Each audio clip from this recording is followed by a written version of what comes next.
बंद करे, बंद करो, बंद करो। पीएमजी के आसपास, रास्ता के आसपास मैला फेंकना बंद करे, बंद करो, बंद करो।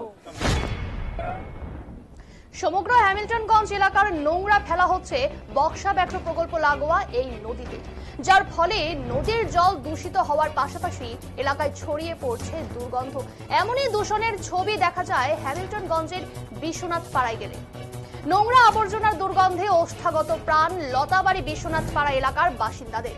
অভিযোগ, গোটা হ্যামিলগঞ্জের নোংরা আবর্জনা, এমনকি বাজারের নোংরা ফেলা হচ্ছে বিশ্বনাথ পাড়ার সড়কের দুধারে এবং ধোবিঝোড়া নদীতে, যার ফলে নদী দূষণ হচ্ছে।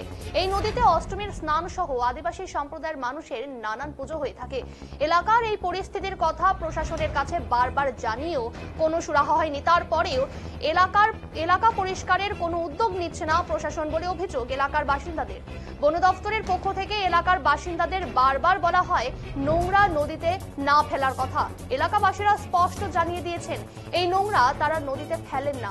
এলাকার বাসিন্দা রবি মুর্মু জানান, বিশ্বনাথ পাড়াকে ভাগাড়ে পরিণত করে দিচ্ছে হ্যামিল্টনগঞ্জ সদর এলাকার বাসিন্দারা। হ্যামিল্টনগঞ্জের পেছনের অংশ বলে এই স্থানটি নোংরা করে তোলার কোনো মানে হয় না। গত 2 বছর ধরেই দেখা যাচ্ছে এই ছবি। মাঝে মধ্যে এলাকাবাসীরা এই আবর্জনা পরিষ্কার করেন, কিন্তু তারপরেও আবার যেইকে সেই পরিস্থিতি। যার নোংরা ফেলাতে আসে তাদের সঙ্গে কথা বলে লাভ হয় না বলে জানান বাসিন্দারা। এদিকে লতাবাড়ি গ্রাম পঞ্চায়েতে জানিয়েও সমস্যার সমাধান হয় না। এলাকার শিশুরা বেশি অসুস্থ হচ্ছে বলে জানা গিয়েছে।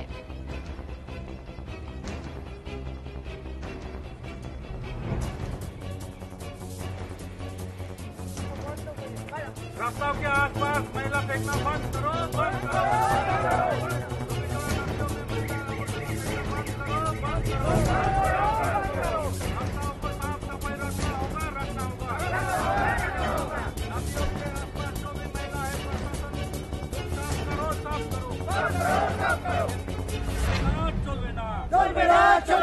রাস্তাঘাটে নোংরা আবর্জনা ফেলা চলবে না, চলবে না, চলবে না, চলবে না, চলবে না, চলবে না। নোংরা আবর্জনা যেখানে সেখানে ফেলা চলবে না, চলবে না, চলবে না। নোংরা আবর্জনা যেখানে সেখানে চলবে না, চলবে না, চলবে না।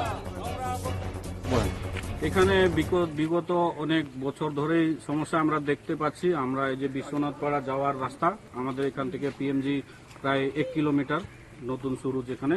তো আমরা এখানে দেখি গত দিন ধরে নোংরা আবর্জনা এমন ভাবে ফেলানো হয়, লোক যাতায়াত করতে পারে না, কেউ পায়দল চললেও পারে না, বাইক দিয়ে যদি যায় তাও ওর দুর্গন্ধের জন্য হাঁটতে পারে না। এত বিশৃঙ্খল অবস্থা। নদীতে ফেলা হচ্ছে, নদীতে রাস্তার সাইডে ফেলানো হচ্ছে। নদী আমরা চাই নদীতেও না ফেলাও, রাস্তার আশপাশে না ফেলাও। রাস্তায় এমন ভাবে জমা করানো আছে ফেলায় যে লোক চলাচল করতে পারে না।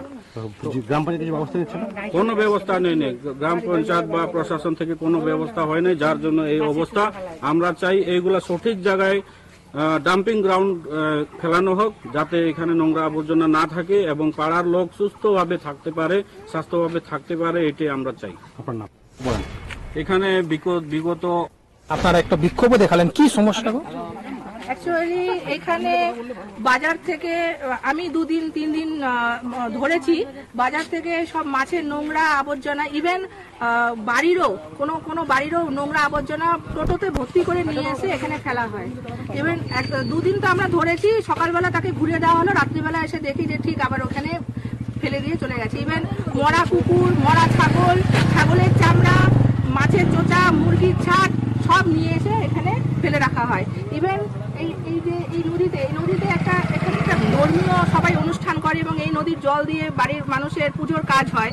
হ্যাঁ, এটা তো বলতে গেলে একটা ধর্মীয় আচার অনুষ্ঠানেও তো একটা বাধা তৈরি হচ্ছে। এখান দিয়ে সবাই সকালবেলা নদীতে যায়, স্নান করে, পুজোর জল নিয়ে আসে।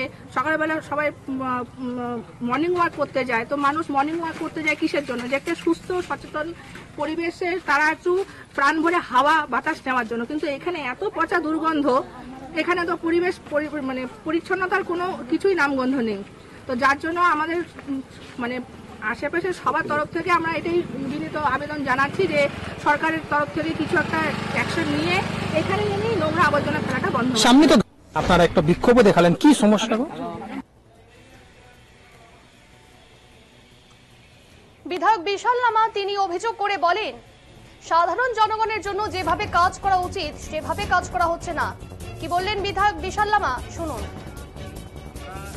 দেখেছি যে প্রশাসনিক মানে যে আমাদের ডেভেলপমেন্টাল অফিস হোক, গ্রাম পঞ্চায়েত অফিস, মিউনিসিপ্যালিটি অফিস হোক, কয়েক বছর ধরে দেখছি এরা যেভাবে কাজ করা উচিত সেভাবে কাজ করতেছে না। জনগণের কাজ বলে তো এরা জনগণের জন্য ভালো কাজ এটা তো আমরা দেখতেই পারতেছি না। তাই আজকে এই যে মানে এলাকায় যেভাবে মানে সেখানে মানে একটা আবর্জনা এরকম করে ময়লাগুলো ফেলে একটা নোংরামি করে রেখেছে। এটা শুধু নাই, আপনারা দেখছেন কয়েকদিন আগে হাসিমারার যে মেন রোডেও আপনারা দেখেছেন কিভাবে একটা রোডের পাশে ডাম্পিং গ্রাউন্ডের মতন করে রেখেছে। জায়গার ঘটনা এরকম অনেক হয়েছে। এখানে প্রশাসন ব্যর্থ আছে। যে কাজ ওনাদের করা উচিত জনগণের মানে সুবিধার জন্য সেটা কিন্তু এরা করতে পারতেছে না। এটা হচ্ছে কি বলবো, আমরা তো বলে বলে আমরা বিধানসভার আপনারা দেখবেন, আপনি আমার এটা দেখে নিন, আমরা তো এতবার বলেছি কিন্তু যে সরকারের ব্যর্থতার কারণ আজকে অনেক জনগণকে সাফার করতে হচ্ছে।